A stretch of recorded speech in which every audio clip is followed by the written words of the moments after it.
Today I'm going to make a chocolate peanut pie. This recipe comes from a little booklet called Pies, a celebration of the all-American dessert. It has 47 delicious recipes, and this is from 2016, October 2016. So for the chocolate peanut pie, you need 1.5 cups of all-purpose flour. You need a 1/2 cup of sugar plus an additional 1 tablespoon of sugar. So you need those divided. And then you need a 1/2 teaspoon of salt divided. So you need 1/4 and 1/4 teaspoons of salt. You need 1 stick of butter melted, 3/4 cup 1/2 and 1/2, a 1/2 cup of semi-sweet chocolate chips. I had a package of dark chocolate and a package of milk chocolate, so I put 1/4 dark and 1/4 milk chocolate, and that'll be good enough, semi-sweet. You need 3 eggs, a 1/2 teaspoon of vanilla.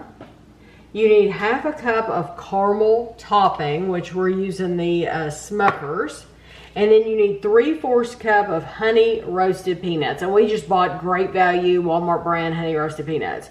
You want to preheat your oven to 425, and you want to combine the flour, the tablespoon of sugar, and 1/4 teaspoon of salt in a medium bowl. So 1 of your salts, your tablespoon of sugar, and then your flour.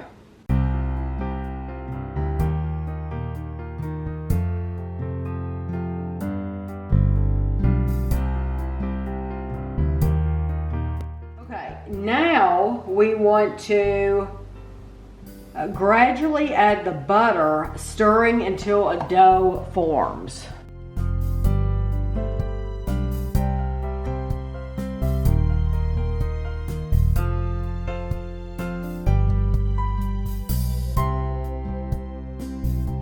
So now we're going to take our dough, and we have a 9-inch pie pan, and we're going to pour our dough in here. And we're going to press it down into the bottom and up the sides.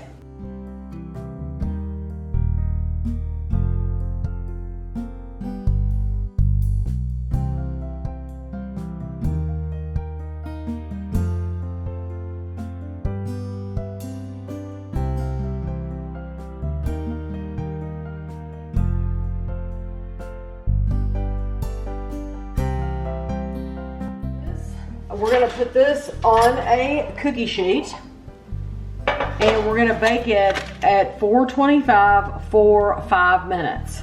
While that is in the oven baking for 5 minutes, Kevin is going to heat the chocolate in the microwave. So like I said, we're going to melt this, the chocolate into the 1/2 and 1/2. So we're just going to pour it into here. And then we're going to stir it, and Kevin will tell you how he melted it when he comes back. This is the crust after 5 minutes, so it really doesn't look that much different. You want to reduce your oven temperature now to 350 degrees.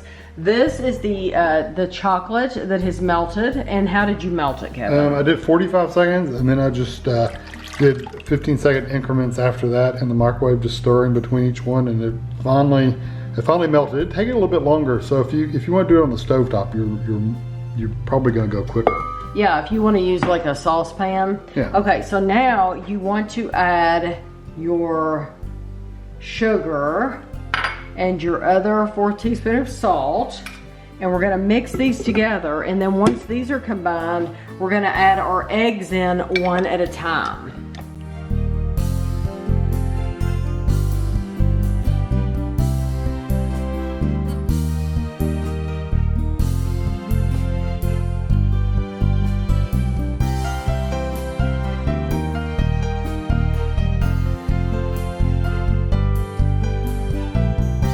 I'm going to mix in my vanilla.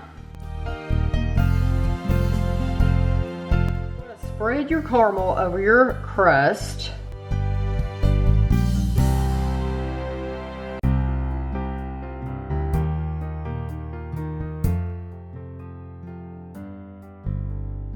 And then it says to spread the peanuts over the top of the caramel.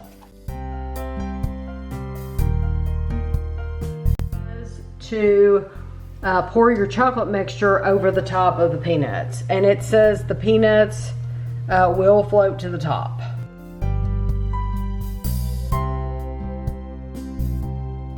Now we are going to bake this for 45 minutes or until set. And I'm gonna set my timer for 40 minutes and then we'll be back. I left my pie in the oven for 50 minutes. It said 45 or until it was firm. It really doesn't get firm. So when you move the pan around, it still jiggles a little, and that's at 50 minutes. But it says you want to let it cool right here for 15 minutes.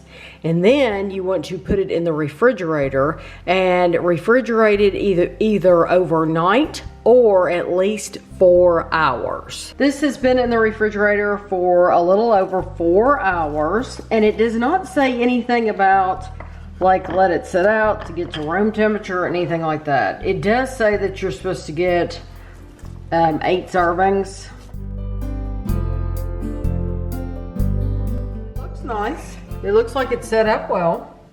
I can honestly say I don't think I've ever made a dessert recipe that has honey roasted peanuts for one of the ingredients. No, especially whole ones.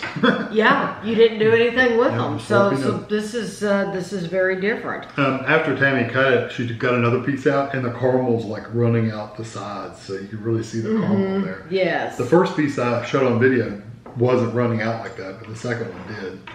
And that's the picture I took for Yeah. the end of the video.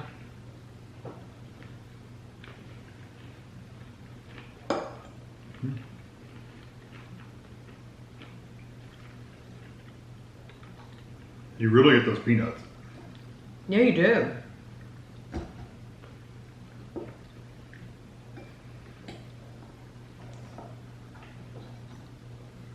Do you get a lot of the caramel?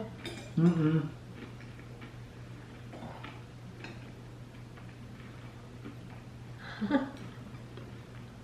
Big bite. These peanuts are a lot to chew too. I really don't taste the caramel much. It probably adds a lot of sweetness, but as far as the flavor goes, I don't really taste a lot of chocolate either. No, It's literally all peanut. it's some chocolate, but it's a lot of peanut. I like the texture of that because some of it's been really firm, and then some of it's been softer, like the pie itself. You'll be amazed though. You need to take a bite with no peanut and then tell me what you think. Because I just did. Kind of reminds you of pecan pie a little bit. To me, it's almost void of any flavor at all. Yeah, it's just sweet. Kind of like pecan pie. If you don't get the pecans, it's just that gel and the crust is just sweet. No, I agree with you. It's almost just sweet. Yeah, you get Like a sweet goo. Well, I get the flavor of the crust. I got some from the back, and of course that's all going to come down to how thick or thin I got it using my hands. That crust tastes just like shortbread. It is a really nice shortbread crust, and I really do like that flavor. But without the peanuts, this is a very, it's on the plainer side. It's good, but I like it more with the peanut.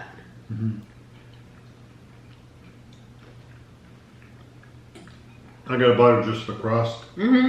Pretty much just the crust. And you're right, it's very plain. Well, it's like shortbread. I like shortbread, so I like the crust. But I bought Smucker's caramel. Maybe if you bought a different brand, there's other brands of caramel sauce. Maybe if you bought something else, you would be able to taste it more. I don't know, because Smucker's has got a lot of flavor to it, the caramel. Because I've used that on ice cream and stuff, and it's got a lot of flavor. So, It's just not hard to coming say. through. But honestly, the chocolate's not coming through a lot No, either. that's what I'm saying. I really never did get any chocolate flavor. I've tried just that without the peanuts at all, and didn't get a chocolate flavor. Well, I like it. I think it's a good pie. I do like it. I don't know that it's one that I would necessarily make again, just because it hasn't wowed me. But I do like the shortbread flavor of the crust, and I really do like the peanuts. I I think like the the texture. peanuts, yeah, the peanuts are nice. They're not soggy or wet or anything like that. They still have a nice texture to them and everything. And so I do think if you're interested, I think it's worth making once, but I don't know if it'll be, if it's one of those where you're going to keep going back to it. Like you have to have it every year. Yeah, I don't think so either. Because, like I said, I like the texture of the crust. I mean, not the crust, the filling. I like the peanuts, but I mean, you could get the same flavor, just eat a handful of peanuts. I know, just eat some peanuts. Yeah. Then you pop a shortbread cookie in your mouth. Yeah, exactly. Really. That's the truth. And you don't have to wait as long or go through all the trouble. So even though it's not a bad recipe, I'm surprised it is a recipe that was worthy of making it into this book. So I hope you enjoyed the video, and thanks for watching.